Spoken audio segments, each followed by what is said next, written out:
Good evening, everybody. I love this microphone. Ooh, I can really definitely hear myself. And I was talking to Chris Trejo a little bit ago, and I've been at this now for going on 8 years. And when I first started coming down to the valley, I didn't know anybody. But when you have an event like this, it's so amazing to me that I know most of you now. And this is like, coming and doing work in my community, almost where I live. We're here so much, so it's fantastic. But for those of you that don't know who I am, have no idea, what's this guy talking about? I'm the very proud president and CEO of Methodist Healthcare Ministries of South Texas, Incorporated. And we're 30 years old. I'm going to tell you a little bit about us, but we've been in existence for 30 years, but the first 25 years was strictly giving health care, medical, dental, behavioral care to the uninsured. And that's mainly what we did. And I'm going to tell you a little bit about this tonight, but we found out that wasn't all we need to be doing. We need to be doing more than that. So most of you are familiar with our organization. But we are faith-based, we're not-for-profit, we're focused on advancing health equity across 74 Central and South Texas counties. One thing I like to say is that we treat almost 8 million people in our service area. That is larger than 35 of the states in the United States. It's a big territory, and we're trying to focus more and more and more right here in the Rio Grande Valley. Again, we've been around since 1995 and specifically have been invested in the health and well-being of the RGV through direct services, grant making, and strategic partnerships. And many of you here tonight are our partners. But I'd like to begin by welcoming our partners, our city and faith leaders, our health system colleagues, and most importantly, the residents of McAllen, Mission, Farr, and Edinburgh. It's truly an honor to gather with you today as we announce a new partnership and begin an important journey together. This journey will continue to exemplify our partnership values that are rooted in listening, collaboration, and shared commitment to the long-term health and well-being of this region.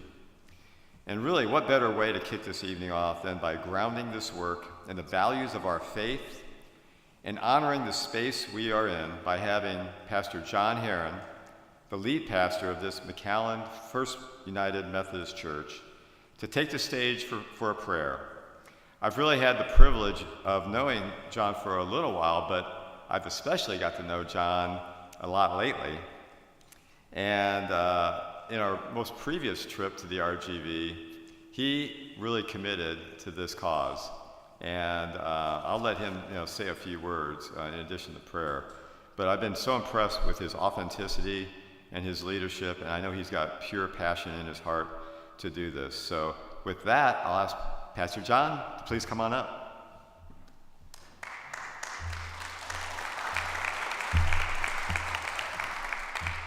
Good evening, everyone. Welcome to the McAllen First United Methodist Church. It's a joy to be together tonight for this event and for what it means and what it can mean and will mean for the people in the Rio Grande Valley. It is a joy to be here, and it's a joy to have you here in this place. It is a collaboration of different people and organizations coming together, and I am so thrilled that part of it is faith-based. That is a piece of the puzzle that brings us life and health. And so I am thrilled that we get to be a part of this. As we get started, I ask that you would join me for a word of prayer. Let us pray. O God, our Creator, the one who has made all things, the one who has given us life, we thank you for this work that we step into this evening, that we begin this evening together. God, I thank you for all of those who are here tonight, and I know that they come from so many different organizations, but they are about that same business of life, whether it's through education or healthcare or community service or through food. provisions, whatever it is, God, I thank you for the work that they are doing in communities, helping, reaching those who are in need. God, I ask that you would bless this work that we begin together, that through it we could continue to bring the gift of life to others. May we be your hands, may we be your feet, may we speak your words, and may we bring to the communities that we are able to serve that gift of life. Bless us, we pray, as we walk forward together. In the name of Jesus, amen.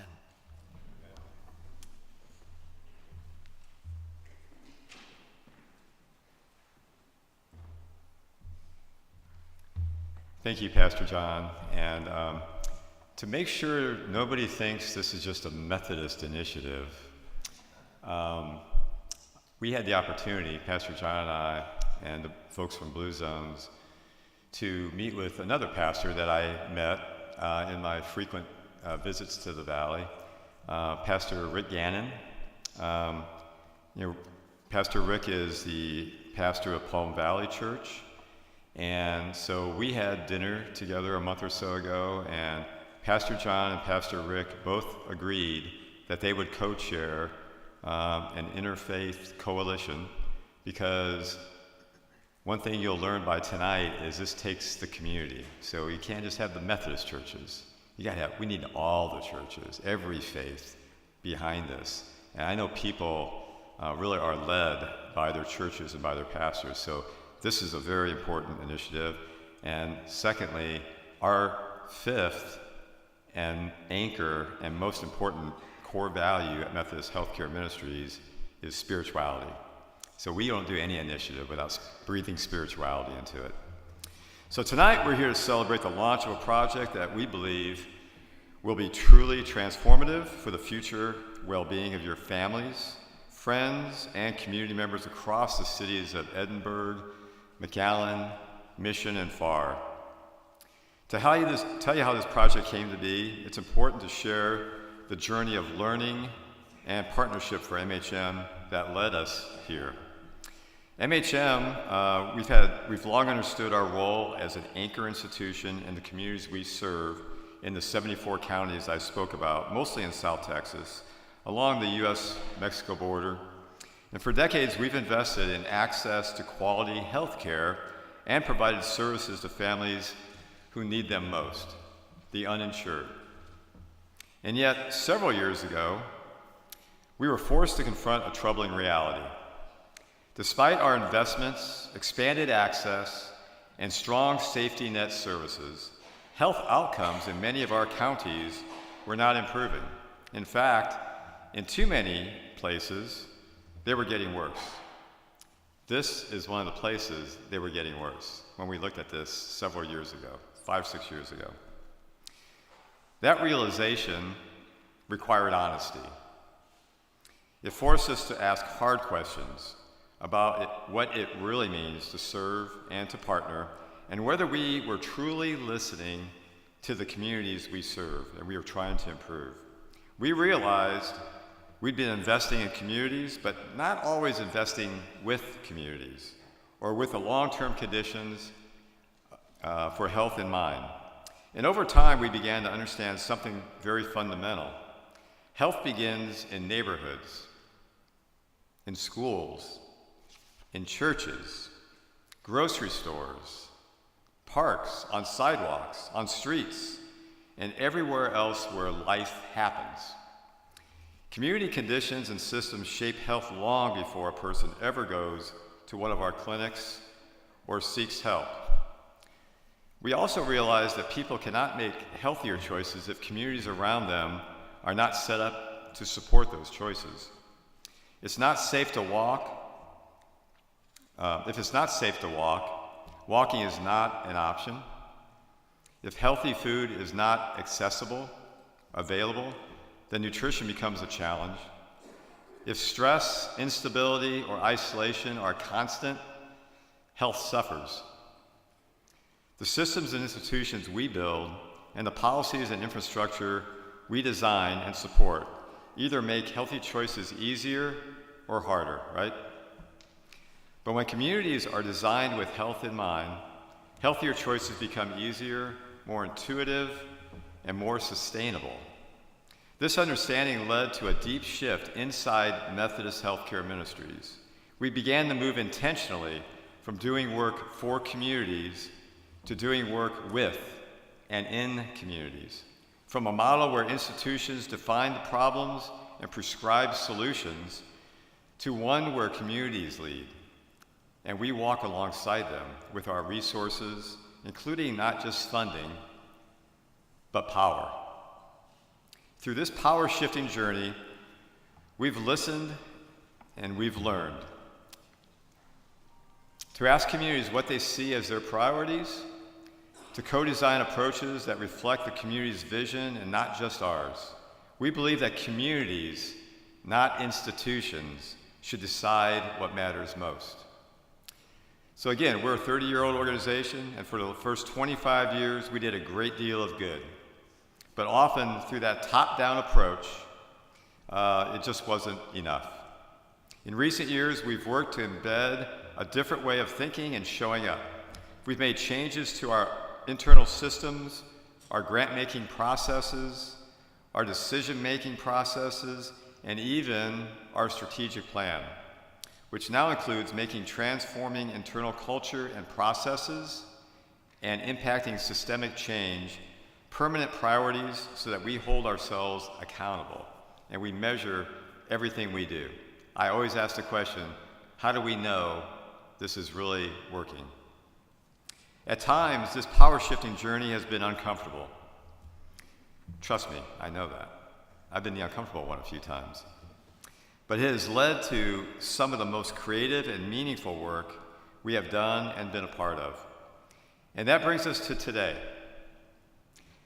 Today, we're proud to announce a new partnership with Blue Zones to carry out a readiness assessment in partnership with the communities of McAllen, Farr, Edinburgh, and Mission. The Blue Zones project is a globally recognized initiative built on one powerful idea: creating environments where the healthy choice becomes the easy choice. Our Blue Zones partners will share more about the Ignite Community Readiness Assessment in a few minutes. And we're very excited to launch this work here in partnership with the cities and communities because you matter deeply to us. We've learned so much from our work and partners in the RGV, and we believe this region deserves a community-led roadmap for better health. This partnership is also part of our own organizational journey, and it reflects a commitment to power shifting, power sharing, if you will. We're committed to investing in strategies and efforts that support generational health and well-being. Much of what we do, we call 2Gen. That means that the work that many of you will do through this Blue Zones project may help you somewhat, but where it's really going to help is your children and their children, your grandchildren, future generations. We want to see communities thrive, not just survive. And we want to use an asset-based approach to highlight the strengths and opportunities to increase the quality and the quantity of life of this region. MHM knows the RGV has extraordinary strengths and assets to build upon. You all have strong families, deep faith traditions, rich culture and history, resilient people, and a powerful sense of community. I've been telling the Blue Zones people that. I mean, they have 9 elements, 9 things to work on. You're already as good as anybody in some of those. I brag on you all the time. And what makes this work and this assessment so powerful is that it will focus on the community's assets. This journey will be about building on what is already working. We know lasting change only happens when solutions grow from within the community itself, and that's why partnership is at the heart of this effort. This will require all of us working across sectors, neighborhoods, and generations. We're thankful to the city and community leaders, Edinburgh, McAllen, Mission, and Farr, for their openness and commitment to this process. We are also deeply grateful to Chris Trejo. Where's Chris? Chris Trejo, and the Knapp Community Care Foundation. Chris opened so many doors for us to be able to meet with our elected officials, our leaders of our cities, Judge Cortez over our county, and just can't thank you enough, Chris, for opening those doors. And one of our other very, very strong partners, Judy Quisenberry from Valley Baptist Legacy Foundation. Where's Judy? Judy's sitting right next to Chris. How convenient. I will tell you, these two people, these are a real connection with the Valley. And I know Judy is excited about this as all of us, and very excited about what happens here and taking this further. We're also especially grateful to all of you here and all that will be part of this journey with us. So it's now my honor to turn the stage over to a couple leaders that we've had the privilege of speaking with about Blue Zones over the past month or two. They've been incredibly welcoming, and we were very glad to listen as they shared their sincere support and enthusiasm for what this Ignite assessment could mean for propelling the vision they each have for the health of their constituents. I invite them up to each speak for a few minutes about the impact of this assessment. Then we're going to have a keynote presentation from Danny Buettner Jr. from Blue Zones on why and how this Ignite assessment will unfold and impact people, places, and policies across these communities for good. So first, I'm going to start with the mayor of Edinburgh, Mayor Omar Ochoa, to take the stage first. And after he speaks, I'm going to ask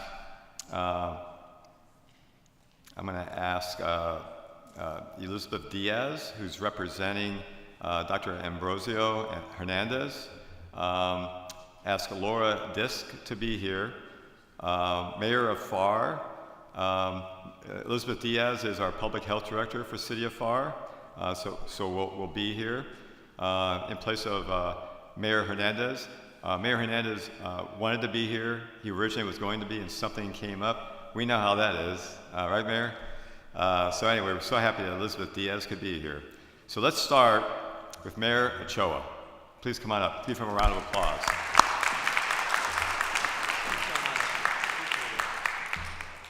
Absolutely, very excited to be here. Thank you all so much for your interest in the Rio Grande Valley, first of all. Of all of the mayors, I am probably the most recent one, right? I'm honestly just a couple of months into office, but it was almost right away when I got contacted about this potential partnership or this assessment, right, by Blue Zones. And my initial reaction to that was, wow, I've read the book, I've seen the documentary, I just need the t-shirt. I know all about the Blue Zones, and the thought, right, that Edinburgh could be included as a Blue Zone was, wow, let's give this a shot. Let's see what happens. I myself am a fitness enthusiast. Haven't always been that way, though. All you got to do is look at my Facebook profile from 10 years ago, and you'll see it's not always been that way. But, you know, for me, healthy initiatives, healthy living is a very important part of life, not just for the physical benefits that come from it, but the mental benefits, the community, the connection benefits that you get from all of that. And that's why I think the Blue Zone program is such a wonderful and powerful methodology, because it covers all of those bases. And I think personally that the city of Edinburgh is well on its way to doing that, and we would love to have your partnership to move us to that next level. If I may, the city of Edinburgh, a week from Saturday, is having a 10K, and it is one of the largest attended 10Ks in the state of Texas. We also have a half marathon in March. We have a duathlon, or running a bike. We have a triathlon, and these are all city-funded, city-organized events. In addition to that, the city of Edinburgh has a 5K, at least one 5K, every weekend in our city parks, and sometimes 2, and sometimes 3. It is a very active community. In addition to just fitness activities, we also have a lot of health initiatives. Actually, the First United Methodist Church in Edinburgh has a partnership with UTRGV for an urban farm program that provides healthy foods to the communities. So there is so much going on in the city of Edinburgh. We're excited about being able to take that to the next level. I personally am looking forward to the assessment results that come from this. I don't think we will be where we want to be, right? But I think we'll be better off than what a lot of people give us credit for around the country. We are a community that is strong, that is focused, that is community oriented, and I think we are ready to work with the Blue Zones to make it even better. So thank you all so much.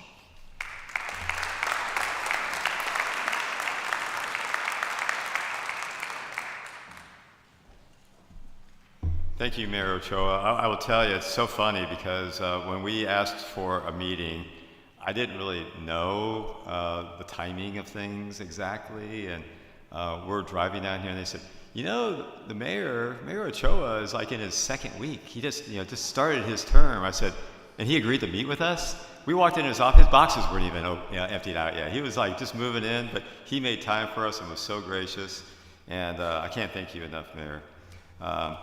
And speaking of someone that I love working with, Mayor Hernandez in FAR, we've worked on things before with digital connectedness and things like that. And another great mayor, great leader. And so I'm so happy to introduce Elizabeth Diaz to come up and to represent the mayor, Mayor Hernandez. Please.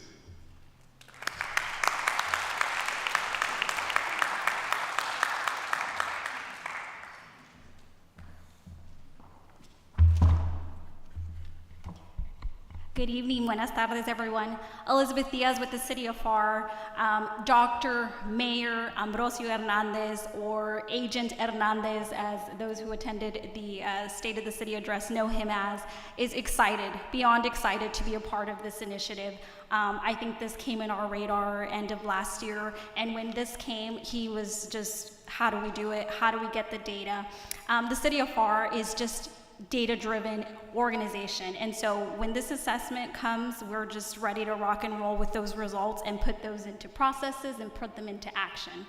As we know, the 956, the Rio Grande Valley, integrates from city to city. You know, 2 weeks ago, we were at the McAllen Marathon, and then we'll be at the David Chavana 10K, and then I'll be also doing the Harlingen Marathon. So we are an active community in the Rio Grande Valley. We just need to look at where our strengths are, where our areas of opportunity are, and how we merge together as a region to be successful. So I'm very excited that I see a lot of our partners here, a lot of faces that we are gonna need you. We're going to need you at the end of the day to be committed to our community, right? It's not one city versus another. It's really for the region, and we do it for the continuation of the Rio Grande Valley and the prosperity that, you know, is going to be left here for generations to come. We think about leaving places better than we found them, and so the City of FAR is ready to be invested, held accountable for what we need to do to provide the success of this assessment. So on behalf of the city, thank you all for including us, and we're ready to get to work.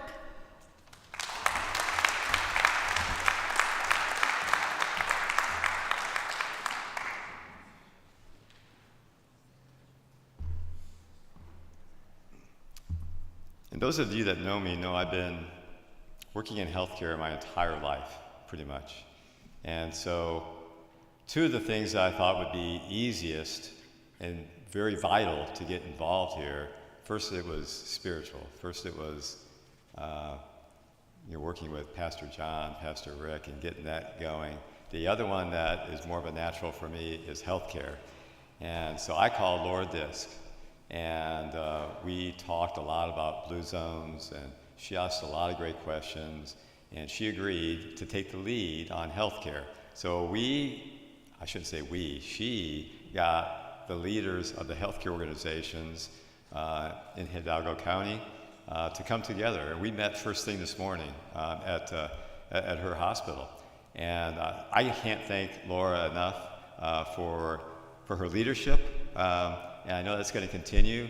And she is so passionate about this also. So I'd like to ask Laura to come up and say a few words.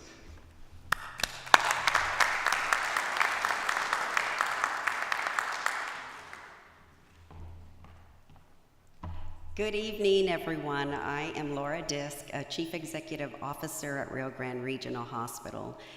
As Jamie mentioned this morning, it was a privilege to host a CEO roundtable at Rio Grande Regional Hospital, where we learned, I came together with my CEO and healthcare leader colleagues and learned a lot about blue zones and Methodist Healthcare Ministries and the investment and interest here in South Texas. And we thank you, Jamie, for all the work you've already done. So thank you for introducing us to blue zones and for the genius idea of bringing the leaders, the healthcare leaders together. Our responsibility as hospital CEOs and hospital leaders is to provide the highest quality healthcare for our community. However, it's more than a hospital stay. It starts way before that. Our responsibility is healthcare literacy, preventative healthcare, and as you mentioned earlier, it's not one institution's responsibility. So we were very excited for that opportunity. My colleagues, as Matt Woltoff mentioned this morning, we're doing a lot of things in silos, and Omar just mentioned at least 10 activities or more that the city's doing. You heard what the city of FAR does, and we know Texas A&M and UTRGV, and it's time that we come together to support our community. So thank you for that opportunity. I'm here to help to serve. I want to add on a personal level, this isn't show and tell, but very proud Blue Zones. Look at the community you have here. We are already doing amazing work, and I have my own centenarian, my 93-year-old father, as proof that we are doing. We are already doing amazing things in our community, and you will see that, but we want to do better. So thank you for taking interest in us and supporting the hospitals and healthcare, because we can't do this on our own. Thank you.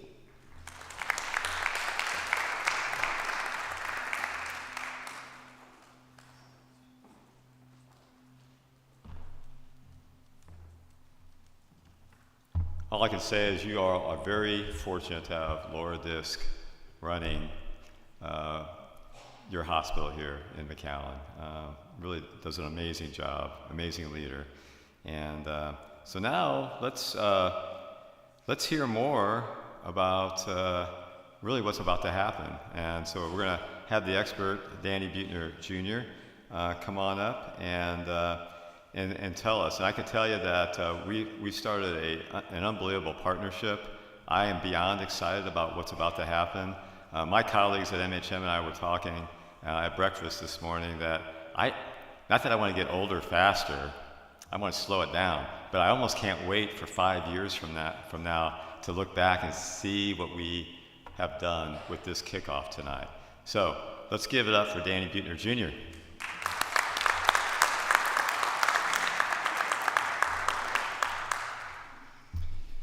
Thank you. I'm Danny Buettner Jr. My father, Dan Sr., started the original research, so I am 2.0. So you can call me 2.0 if you feel it that way. Dan does the original story. I get the privilege and honor, along with one of my partners here, Shelley Trumbo, who's Chief Operating Officer of Blue Zones. We get to do the even better story, which is partnering with American communities. And it is a privilege and an honor to be invited in with all of you. This is my 5th visit in the last 3 months here to this community, and we're humbled. We're humbled, and what we're starting to get a strong impression of is the story that's already taking place in the Rio Grande Valley. And Jamie and I were talking earlier about the idea of manifesting your self-fulfilling prophecy. And if we can help with that, if we can be jet fuel with that, that's what we're here for, and that's our mission. In the next 25 minutes, I'm going to give you 3 things. Number 1, lessons. Lessons from some of the longest-lived people on Earth on how to set up your life, your community, your surroundings to live long. I'm going to try not to look at Polo, because he's probably judging me, a 39-year-old talking about how to live a long, purposeful life. So I'll look to pass your quiz at the end. The second thing is I'm going to give you a peek under the hood of this model. And it starts with this assessment phase. Because at the end of the day, Blue Zones doesn't do this work to the Rio Grande Valley. Methodist Healthcare Ministries doesn't do this work to the Rio Grande Valley. It's work that the Rio Grande Valley does or continues to do for itself. So we do this assessment period. I call it the dating phase, where we're dating. We're not quite sure, is this a good fit? Is this a good time? What will this look like? And at the end of the 6 to 9 months, we'll turn in our homework to all of you. So the second thing you're going to get is the model and the assessment. And then the third is an ask. An ask. All of you are here tonight. Thank you so much for showing your curiosity, your civic muscle. There's hundreds of others in Mission, Far, Edinburgh, McAllen that are already signed up for keynotes, but we need to make sure that we're not leaving anybody out. People that need to be there, people that need to be a part of this. Is the PowerPoint set up in the back there? See if my clicker here works. There it is. So I'm going to start with a quote. I'm a bit of a stoic. This was said 300 years ago by Zeno the philosopher, and he said that well-being is achieved and realized through small steps, but it is no small thing. This is a very Blue Zone concept. This idea that it's not an end state, it's a journey for each of us, as well as community. Every day, a little self-improvement, doing things and habits and rituals that make us a little bit better than we were yesterday, that make the people we love a little bit better. And over time, you realize this well-being, this greatness, and this journey. Blue Zones has been on a journey of implementing the lessons of the longest-lived people on Earth for the last 25 years. And our mission statement is to empower everyone, everywhere to live better, longer. Personally, the mission is to Blue Zone America. But you do that by Americans taking the reins and doing it for themselves. So that's a little bit about our company. Born from National Geographic and epidemiology, anthology. See if this clicker works.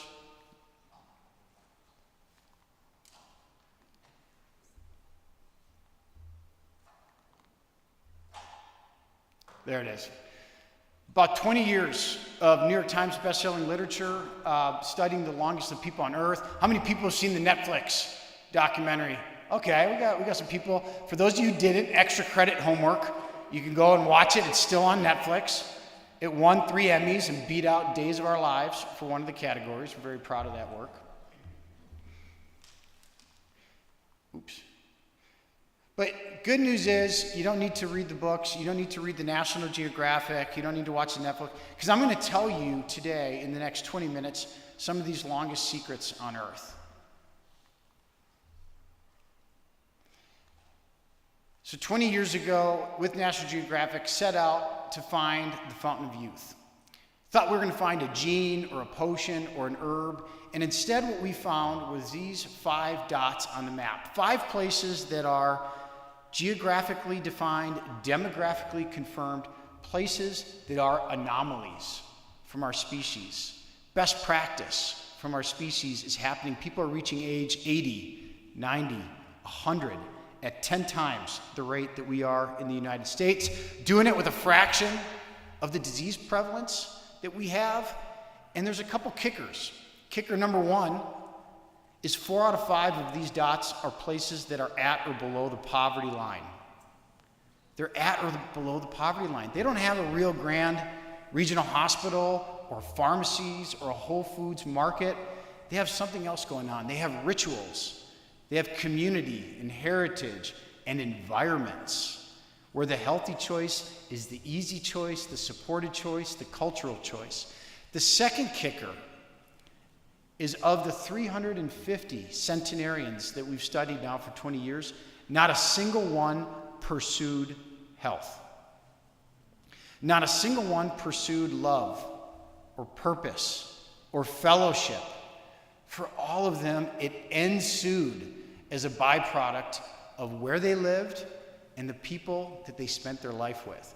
This is more than just a National Geographic story. This is real science, real epidemiology. Just last month, the Journal of Gerontology, which is gold standard, went back to each of the Blue Zones in 2025 and validated the phenomena of these longest lived people in these communities.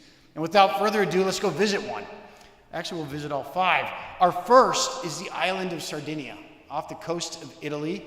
This is the soccer ball that the Italian boot kicks. In America, we produce 100-year-old man for every 5,000 births. 1 for every 5,000.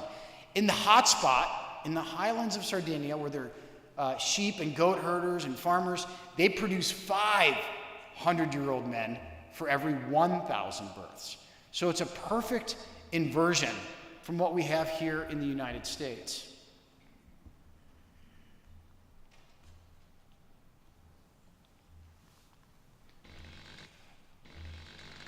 And it's here we have 103-year-old men riding a motorcycle, chopping wood, and beating a guy 60 years younger in an arm wrestle after a tumbler of wine.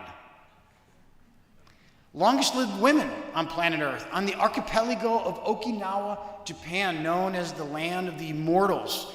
They've been subjected to hurricanes and tsunamis and genocides and famines since the dawn of time, and yet here we have the longest lived women on planet Earth. Their lives revolve around their gardens and their children's. They take care of their veggies take care of them. Look at this longevity profile. They have the longest disability-free life expectancy anywhere in the world, 7 good years longer than the average American, 5 times as many 100-year-olds, a 5th the rate of dementia, a 6th the rate of cardiovascular disease. This first point, in America, we all go through what's called a morbidity period. And it's the last 5 years of our lives, and it sounds kind of sucky because it is kind of sucky. We're spending 90% of our total life healthcare dollars in that last 5 years. And in America, the morbidity period is expanding from 5 to 7 years. Here, their morbidity period is compressed to under a year. So they live a long time and they die really fast, often in their sleep, often after sex, I am told. They have this amazing cultural thing called a moai. When you're a little 4 or 5-year-old Okinawan boy or Okinawan girl, you're brought down to town square and you're put in a group of 4 or 5 boys or 4 or 5 girls, and that's your moai. And you travel through life together and you have 2 jobs: take care of each other and take care of your community, of your heritage. In America, loneliness is a massive epidemic. The former Surgeon General of the United States, I see some people bobbing their heads, Dr. Vivek Murthy, it was a big part of his campaign during his administration, fighting loneliness, which is statistically as bad for your health as smoking a pack of cigarettes every single day. Here, they just have this cultural institution that keeps them together. The girls on this picture get together every single day, drink a little sake, gossip about the neighborhood, gossip about the kids like old ladies do, but then they check in on each other. They're there for each other, even if every now and then they argue about who that hot guy liked more in 1955. Family is huge in all the blue zones, obviously a best practice. These 2 girls, she is holding, her name is Kamada-san, she is holding her great-great-great-granddaughter. These 2 girls are separated in age by over a century. And we asked her what it feels like to hold a descendant over a century removed, and the translation came back like leaping into heaven. America has an original blue zone. Loma Linda, California, you get off the San Bernardino Highway and you got Wiener Hut and Del Taco, and you've arrived in America's blue zone. And you're asking yourself, what's so special about this community? Well, it turns out there's a community within the community of Seventh-day Adventists. Seventh-day Adventists hardcore evangelize with health. They take their diet straight from the Bible. Genesis chapter 1, stanzas 14 through 24. All the trees that bear fruit, all the plants that bear seeds. Talks about leafy greens. It talks about beans, legumes. Ostensibly missing is reference to carajillos, which I just learned about down here. This is their longevity profile. These are Americans, y'all. These are people living in the same neighborhoods as us, driving down the same fast food-filled highways as we are, checking out in the same salty, sweet gauntlet checkout lanes that we are, and yet they're getting almost a decade longer of life expectancy. How are they doing it? It's not their genetics. It's not about the genes. Genes only account for about 10 to 15% of your life expectancy. It's something more. It's about your habits. It's about your lifestyle. Here, they support each other on healthy habits. They have healthy potlucks. They go for nature walks. They celebrate the Sabbath. And they don't do it sometimes. They do it every week, 52 weeks a year. Their superpower is in the routine. They volunteer. They have purpose. Who can tell me the 2 most dangerous years for an American's life from a mortality standpoint? Yell it out. Anybody? The 2 most likely years you are to die statistically. First and last. Well, last, that's a cheat. I've never heard anybody say last, and that's such a hack. It's the year you're born, because you're vulnerable, and the year you retire. Why is that? Lack of purpose. People with purpose of 4 to 6 years longer. I used to be a firefighter for 10 years, and I'd watch senior firefighters count down the day until their pension vests. And then once that thing kicked in, they found the lazy boy chair, and they were dead within 6 months. Atrophy of the body leads to atrophy of the mind, leads to atrophy of the spirit. Volunteerism is huge, and they go out. Marge Jatan, 104 years old, great sense of humor. If you can't read that, it says the best thing about 104 is there's no peer pressure. She also once told us the difference between 104 and 102 is she felt a lot sexier at 102.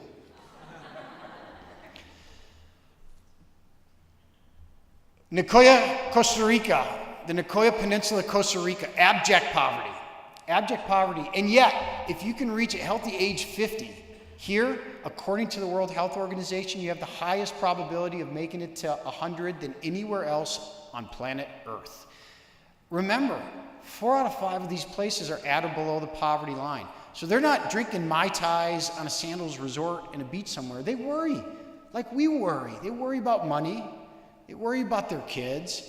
But they have rituals to downshift and reverse the inflammation associated with stress. They are close to family. They've got veggies, citrus growing in the front, peppers growing in the back. Plant slant. None of these blue zones are vegans, but they are 80, 90% plant-based. In Costa Rica, they got las tres hermanas, the 3 sisters, beans, squash, and corn. A trillion ways to make it taste delicious. There's this myth that it's expensive to eat healthy food. Do you know what beans and okra and greens and roots were considered for 1,000 years of American or of world history? They were considered the peasant food because it's what the poorest of the poor could afford to eat. The challenge is, how do you make it easy to cook and prep, set it and forget it, and make it taste good? And by the way, beans, you can go buy like a 30-pound bag of beans over at Walmart, and it'll last you for months and months and months. So if you're a doomsdayer, there's your prep food. And finally, in the Aegean Sea, the island of Ikaria, Greece, known as the land that time forgot, this place did not have maritime ports until World War I. Utter isolation, purest form of the Mediterranean diet anywhere on earth. And we see more of these lessons of the longest lived people. We see environments that are walkable, communities that are connected. We see people that are moving naturally and exercising their purpose. This picture was taken at 3 a.m. at a wedding. The guy on the left is 88, the guy on the right is 93, and neither of them were invited to the wedding. Wine at 5 is prevalent. Again, an opportunity to be social, to stay connected, to have ritual.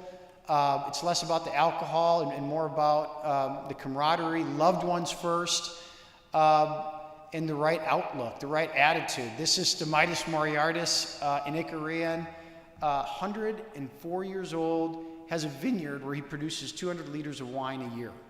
And we asked him, what's your secret? And we were pretty sure it wasn't his ability to match plaid as an outfit. And he goes, I don't know, I guess I just forgot to die. And it sounds flippant, but he nailed it.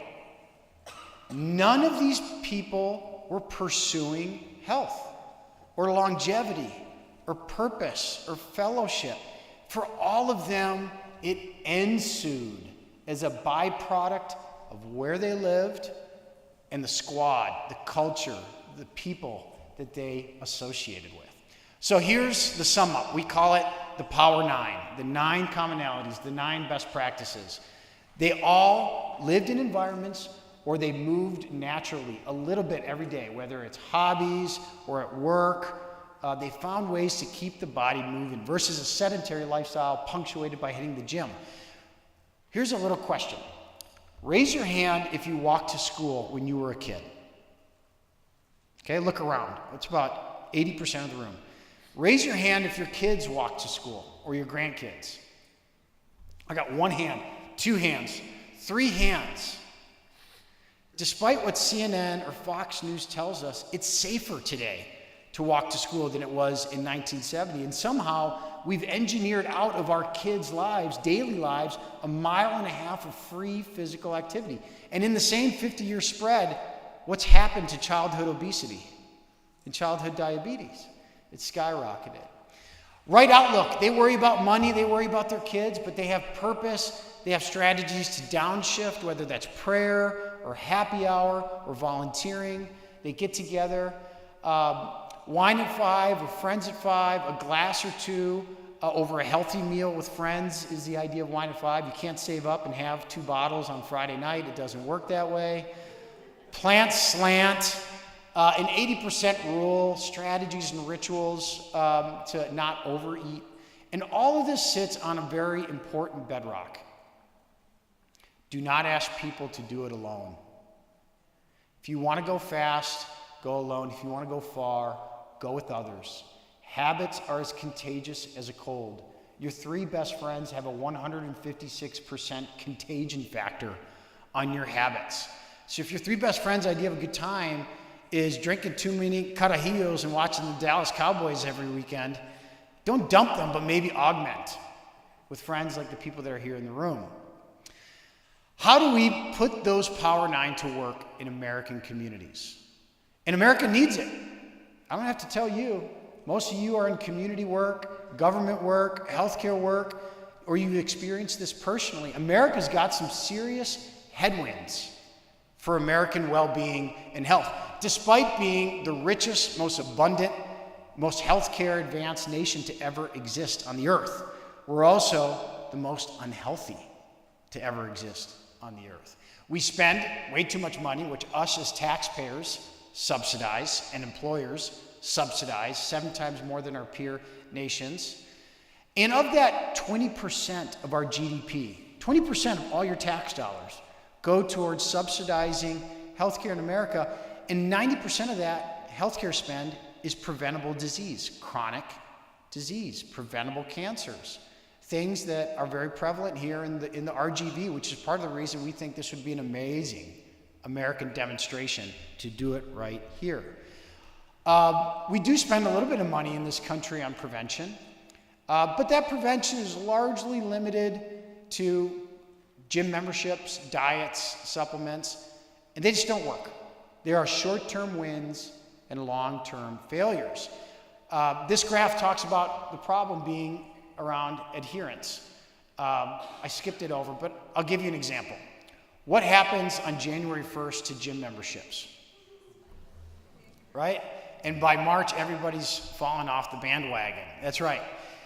It's called the Hawthorne effect. When the lights and cameras are on, we're all good about walking the walk. But as soon as the lights and cameras fade, we tend to fall off the bandwagon. So what lessons can we import from the blue zones and engineer into our communities?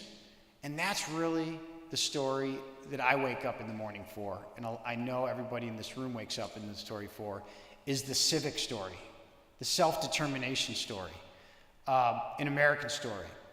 Here's the model, taken straight from the blue zones.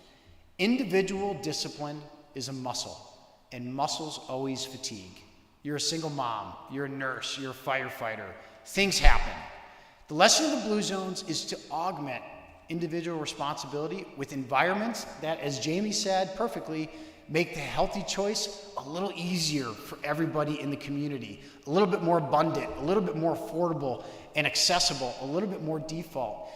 At Blue Zones, we partner with communities that are ready and that want it to do people, places, and policy over a 4 or 5 year period of time. People, making sure a critical mass of people, 5, 10, 15% of the people, are raising their hand, saying, we're ready for this. This is us. We're going to do this. Then, don't ask them to do it alone. Put them in groups together at churches, at schools, at work sites, at cafeterias, out in the community. Have people unlock their purpose, whether they're retired or whether they're in middle school. Get them thinking about purpose. It goes a long way to keep them sustainably behavior focused. Places. This is the architecture of choices that we have. Where do you go to lunch? Where do your kids get fed at school? What's the snack policy at your work site? What kind of programs are at the faith-based communities and grocery stores? So we administer a sponsor paid for certification program for every grocery store, restaurant, school, employer for free to join the movement. To join the movement and become Blue Zone certified, and we're going to celebrate them. We're going to put them on the map. We're going to drive energy and awareness to them. And then finally, why Mayor Ochoa and Elizabeth and the Mayor of McAllen and Mission, who we've met with now, is so critical is the invisible hand. Policy. Many of you know the power of policy. Food system, built environment, maybe tobacco, alcohol. And you can see here, it's not one thing, it's many things. It's not a silver bullet, it's a silver buckshot.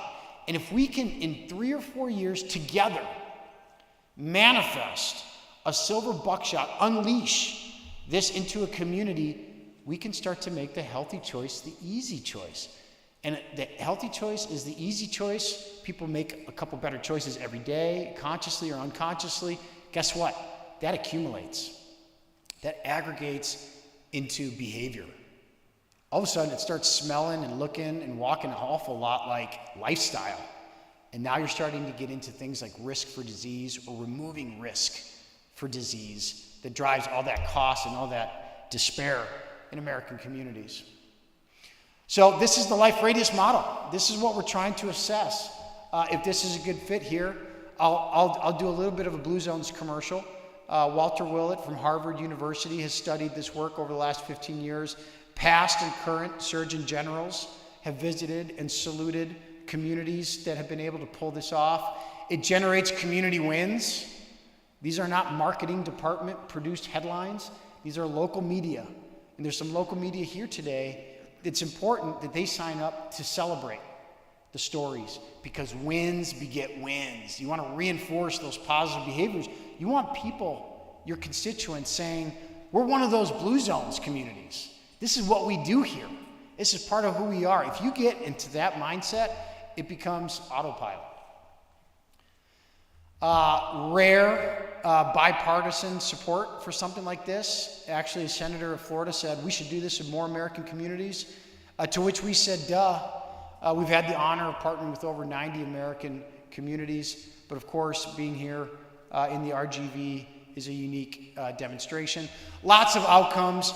You all are going to be invited over the next 6 months to many more intimate engagements in each of the 4 cities to dig in deeper, but I'll just say this. When you move the needle on well-being, and we use Gallup as a third-party partner to measure well-being, you get more than just population health outcomes.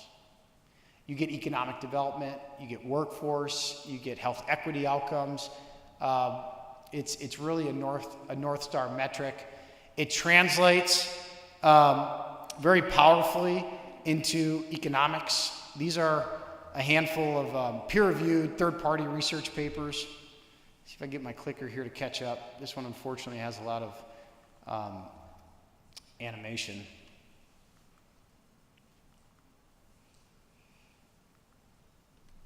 I made it angry.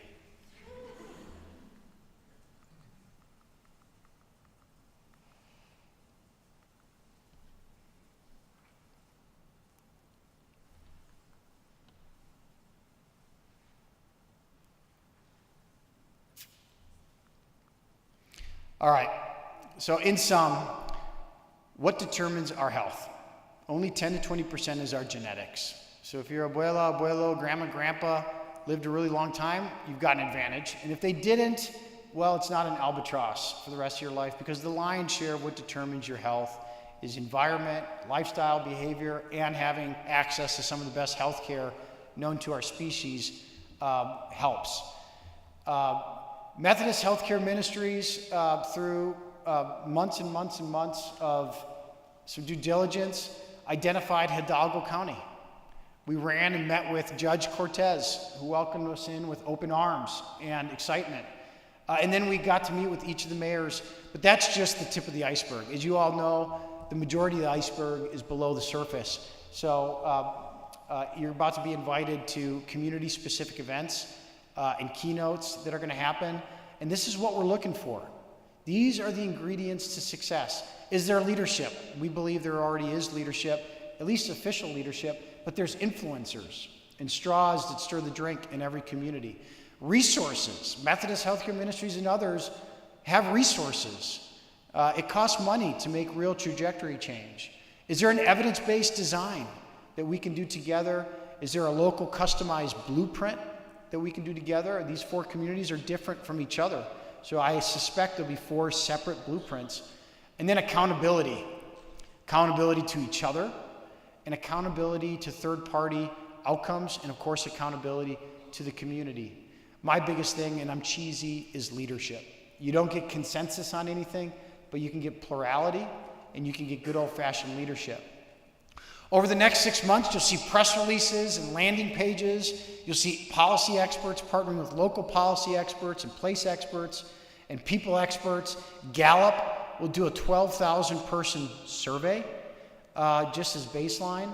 We'll do keynote events in each of the 4 communities.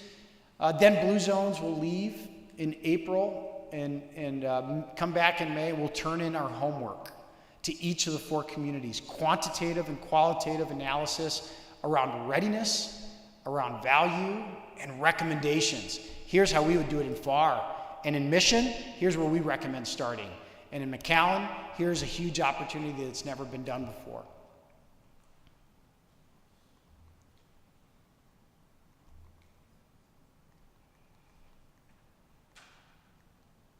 Second to last slide, Fatima. I see you got the cards on me. It's a 3-step process. Number 1, the dating phase, the assessment. This is the step that we're in, what I just talked about. If we move forward together, it's a 9-month foundation period where we're hiring a local team or local teams. Dozens of people, executive directors, people lead, policy lead, places lead. We train them, we certify them, we partner them with our national experts. We put together a local steering committee made up of sponsors and leaders and mayors and influencers. And then we do a local blueprint, the local story that we're all going to stack hands and be accountable to. We're basically building a new co, a well-being co, that's going to be accountable to this big-ass vision and promise for outcomes.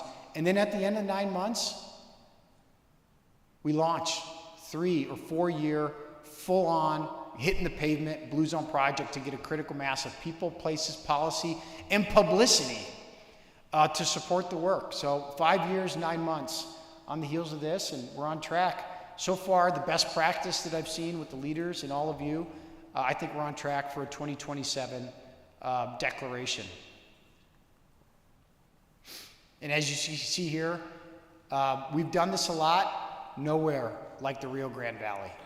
So this for us is going to be a new bar at Blue Zones, and hopefully we hit that bar together with you all. All right, last slide. I asked a 90-year-old woman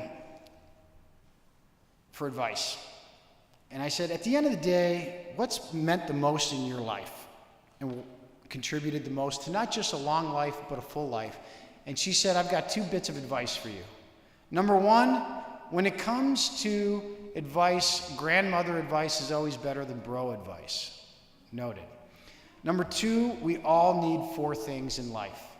Someone to love, something to do, some way to give back, and something to look forward to.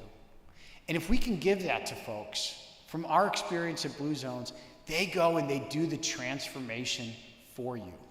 You just have to empower them with environments that allow them to go and pursue these things, and they'll blow you away and they'll get the outcomes for you. And that's how 2,700 years later, we prove Zeno right, that the little things add up, and maybe we too can forget to die. Thank you, everybody. Jamie, bring us home.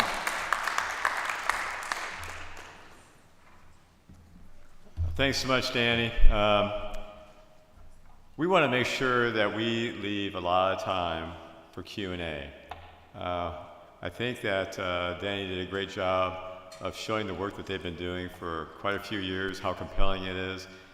One thing that is important to me as CEO of an organization that's going to fund this assessment is I always ask the question, everything we do is, how do we know what we're doing is really doing what we want it to do? How do we know? And so the most compelling thing to me with Blue Zones is their partnership with the Gallup organization.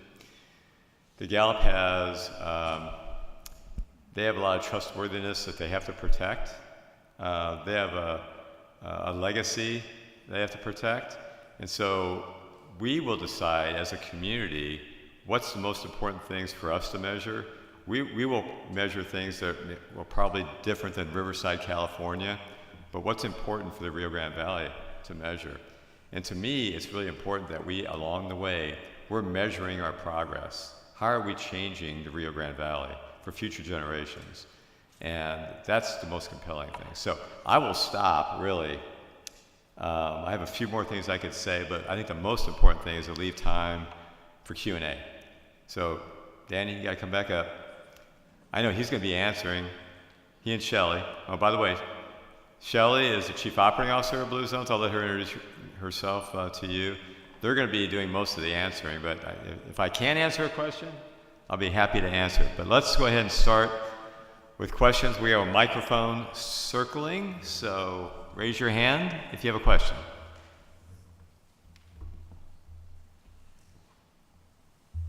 While we're waiting, could you pull the PowerPoint back up? There's a couple QR code slides at the end that I want to have up. There you go. This is the price of admission, by the way. This is how you sign up for the events in your community, is this QR code. So if you get a chance, please, please, please sign up. And I believe February 28th and the 29th is the keynotes in each of the two communities. 26th and 27th, there it is. My name is Ann Williams-Cass, and I have a question. It looks like it's a great, I don't want to say discovery, but you're pointing out things to us that are very important, but it looks like we're focusing on urban areas. I work primarily with people who live in the colonias, and we have 932 colonias in this county alone. Is there any chance that a colonia might be picked as a zone? That's my question.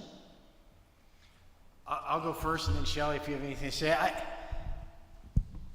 This story is one that we're going to author together in the next 6 to 9 months. And what I mean to say with that is we've never heard of a colonia in our work across the country before coming here.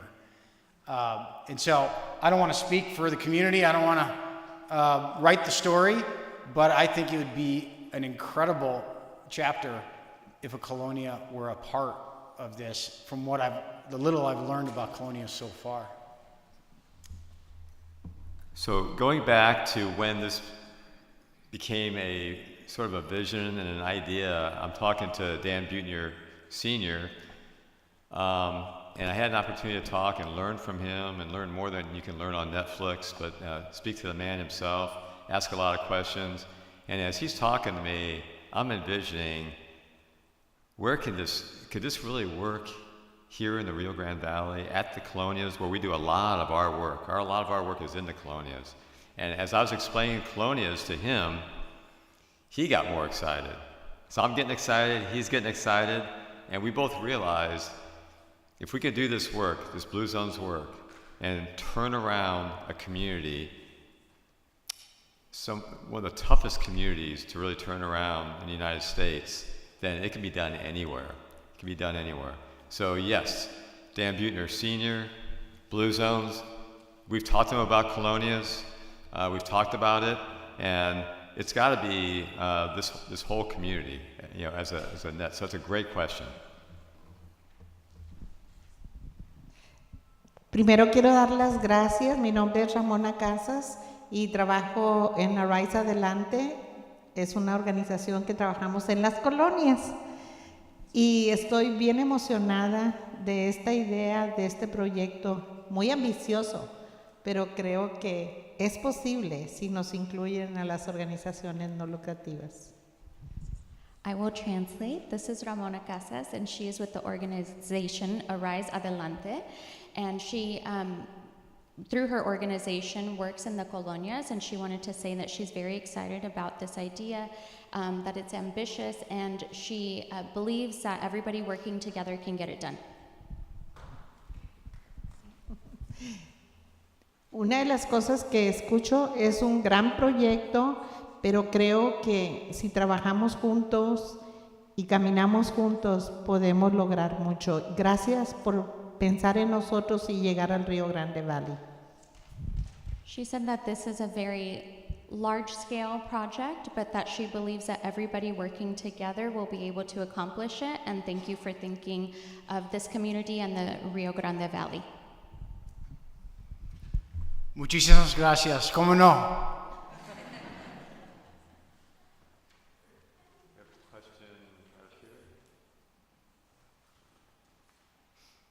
Fatima, you're going to get your steps in tonight. Y'all are making me healthier already. And I think you get twice as many credits if you do it in high heels. I hope so. So my name is Kali Fernandez, and I work for a nonprofit, the House of Love and Justice, and I actually work in colonias, and I consider myself a community practitioner. And so we are already working in 6 colonias providing health education and tools to empower the community. There's so much generational knowledge in the colonias, so many ages that we're working with. So I really want to be a part of this. And we've also conducted surveys with different universities, and we do public health education and bring them education that's personal, that they understand and that they can use. And then another thing I wanted to ask, have you gone to Cuba? Because at Presbyterian, there's 44 Presbyterian churches in Cuba, and I've been there 7 times. Everybody's over 100 years old. And they're doing without so much, and they live a long time. And the last thing I want to say, my uncle, Aristeo Castillo, is 97 years old and just retired as a psychiatrist in Manhattan.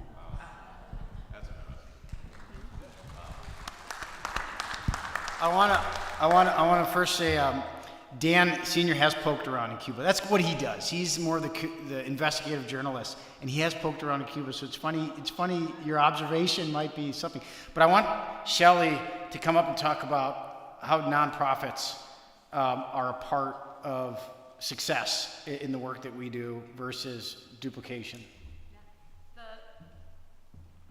The Blue Zones model, what I really love about it, and part of our readiness assessment that we're doing right now, is to evaluate the strength and the collaborative nature of the existing nonprofits and collaboratives that exist in a community.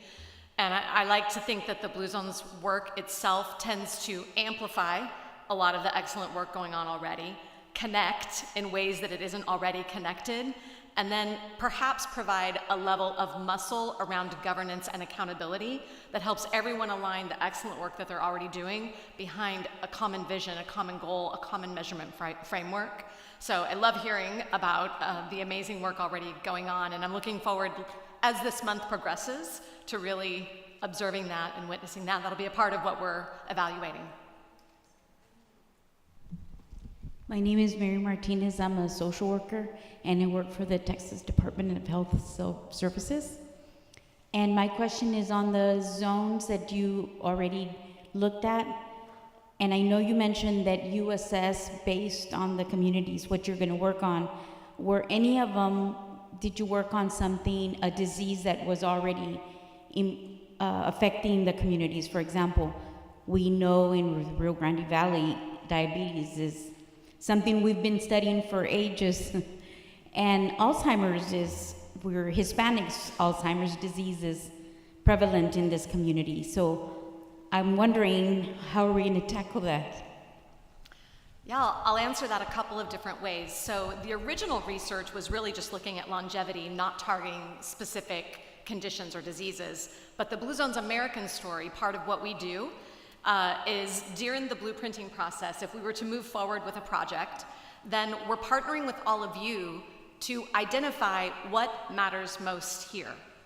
What are the conditions and the issues? And that becomes the focus of the blueprint, the plan that we're working on together. That what we're doing again is amplifying, connecting the work already going on around that. We align behind a measurement framework that would include community selected metrics. So if Alzheimer's, if brain health, if diabetes is something that rises to the surface here that everyone is aligned behind, then we would have measures, agreed upon measures in that measurement framework. Again, with our third-party validators and partners in Gallup to measure that along the way. I could give a quick example of a project in Monterey County that identified diabetes as an innovation opportunity. So we love doing that with communities as well. We have a framework, we have a system that we love to bring in and amplify the work, but there's innovative opportunities always. So this particular community wanted to innovate around our model to make a bigger impact in the diabetes of that area. And there's some amazing outcomes, too complicated, we'd need slides and images to look at it, but we can dig into that in the future. It's a great example of a community that chose something similar to what you're talking about. Over the course of 3, 4, 5, 6, 7 years, the impact was dramatic. So excited to do that. Yeah, I can't say it as well as Shelley, but when we were deciding, are we going to invest in this, I asked for data. What have you proven in the other areas that you've worked in with Blue Zones? And so they showed me the data. And the trends, like I said in my opening comments, the trends are going in the wrong direction pretty much everywhere. With no intervention, staying where you are is actually pretty good. But when you look at the cities they work with and you look at the reversing the trends and getting better, over a few-year period on the most important measures to that community, I'm sure diabetes is going to be it here is one of the areas that we're going to keep an eye on. But when you see those trends reverse and start getting better, Blue Zones is working. And that's what we want to show here in the Rio Grande Valley. One other comment I'll make on that. One of the things that we've dug in a little bit around and is very exciting to see is the protective factor that this work brings to a community. So there's a level of resilience that starts to show up after a certain number of years of work. A study was done on our work in Fort Worth, actually, and the resilience level of well-being measures and how they maintained throughout the most intense season of COVID. The data is very interesting to see that, while there were dramatic dips elsewhere in the country, there was either a maintenance or even a slight increase in certain communities there where the Blue Zones work had been continuing for some time. We also work in some California communities that have been dramatically impacted by wildfire. And so we see that the Power 9 is really a resiliency framework. I personally lost my home in one of the wildfires in California. And what I saw is that the neighbors around me, who, whether they meant to or not, were naturally living the Power 9, the purpose, the connection with their loved ones, the basic practices around good food, good movement, leading to mental health. I saw that they get back on their feet much more quickly. They're able to, within a year or so, their lives are vibrant. Even months, they're feeling passionate and optimistic about the future. And now, even 10 years later, others who don't have that same opportunity, you see them still today struggling. They don't have that resilience. So that's a part of what I like to call up about the Blue Zones framework too. It brings that level of protective factor and resilience to communities who might be dealing with trauma and challenge.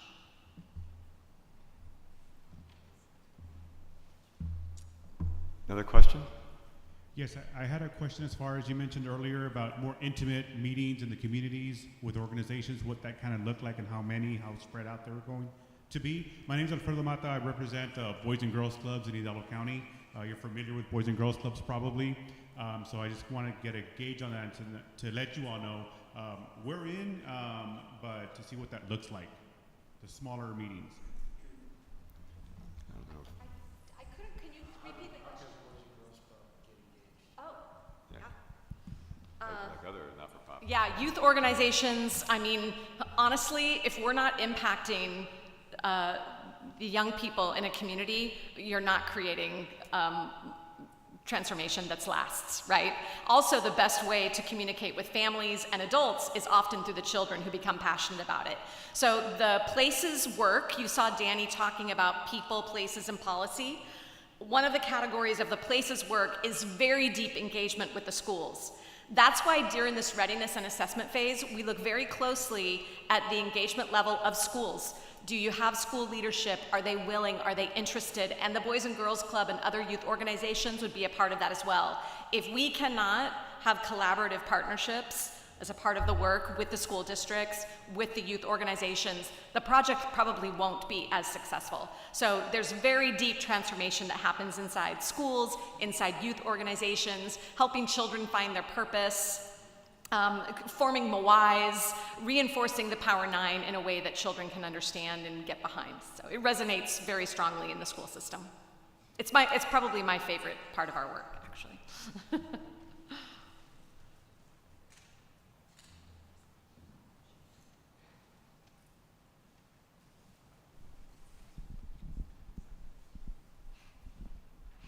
Thank you. A very intriguing approach, I think, to improving health outcomes. I would like for you to speak a little bit on the timeline. 60 months is a long time to maintain the kind of energy and the kind of focus, I think, for an initiative like this. So I'm thinking about incremental opportunities to keep the community, keep the partners on track, and sort of protecting, preserving that energy so that we can reach that 40 or 60 month celebration. So I'm just inviting you to help us understand how do we do that, and how can that find its way into a region like the Rio Grande Valley, where we're dealing with extraordinary life situations. This is not an urban center, this is a rural center, and there are unique characteristics about that don't always fit the model of an urban community. So if you could just share a little bit about your experience and what it takes, what it will take to keep the momentum going. Yeah, that's a very wise question. Thank you. I'll give 3 categories that I think will start to paint a picture. Number 1, for all of us who have worked in our community, we're passionate about it. We all know that a lot of this work happens off the side of our desk, or it happens, it's add-on work for a team that probably already is overworked. So a part of the Blue Zones model is that the first thing we do is look for first a powerful executive director, the person that you all think of when you say, if that person is involved, things get done, right? It's leadership. Secondly, we recruit and hire an entire team, and it depends on the size of the initiative, from the local community. These are individuals whose sole purpose for the life of this initiative, for whatever the span of time is They're focused on it 100%. It is their job. So just that alone helps keep energy and momentum going in a way that's different from other initiatives that unfortunately might be brilliant, but we all just don't have the stamina to continue them along with our other work. I'll also answer just an entire category of governance. We've learned over the years, it's always customized, it always looks different in every community, but very disciplined governance, reporting, engagement of those leaders, and the community through very specific governance structures. The third one, I'm going to give 4, that was 2. The third one is communication. I think the story of Blue Zones is an inspiring one. The organization is very skilled and has muscle around that communication in a way, again, that a lot of initiatives that come from the local market, there's not necessarily the revenue to support a wholesale communication campaign that can keep going through the life of a long project. And then the fourth one I will say, which really is the most important, is leadership. 100%. There have to be local leaders, like Jamie, like many that we're seeing here, who are willing to use their own leadership capital, put their own reputation, if you will, to say, I care about this, I'm leading out in front, I will continue to put my focus on this for the life of the project. So it really rises and falls on leadership. Those are 4, that could be an hour-long conversation actually, and it sounds like it would be an interesting with you. You're very wise question, but that's 4 categories of things. I'm gonna add a 5th. The goal is permanent and semi-permanent changes. So at the end of the 5 years, environment and culture and sense of identity have been shifted. And then it's self-perpetuating. So the leadership that she talks about is not just the wisdom to make the healthy choice the easy choice, but the courage to make it the unavoidable choice. Well, one more question? Do we have one more question? Yes, final question is right here. Had to be final, right? First of all, I want to say thank you to Healthcare Ministries because they been so much help to us. Our church flooded last year and they helped us to go through the flooding and our church looks so nice. Second thing, Sister Susan Helms introduced us to Healthcare Ministries and Methodist Healthcare Ministries, and they brought the mental health to our church classes. And it was an excitement to have them there. And when they told me about Blue Zones coming in, Omar mentioned it to me, and we were planning to do a walking faith trail in the back of the church. And when he mentioned what they were doing, and I said, he asked me, have you heard about them? And I said, no, but let me find out. So I don't think David mentioned all the things that comes together to bring the health of the people in the place that need to be. And the walking faith trail that we're trying to develop is because a lot of people is on the obesity side. Here in the Rio Grande Valley, I think, and they just come up on the news that we are on the highest level on obesity. And I think this group is gonna help out a lot. And my church, I just started pastoring the church about 5 years ago. And I encourage my people to do that, to do exercise, to eat healthy. And I can say proudly that I have accomplished that because a lot of my members in my church, they try to eat healthy, do exercise, change the way of eating, and I think Blue Zones is what we need in this place. Thank you so much, and thank you, Jimmy, for bringing Blue Zones to the RGB. Thank you.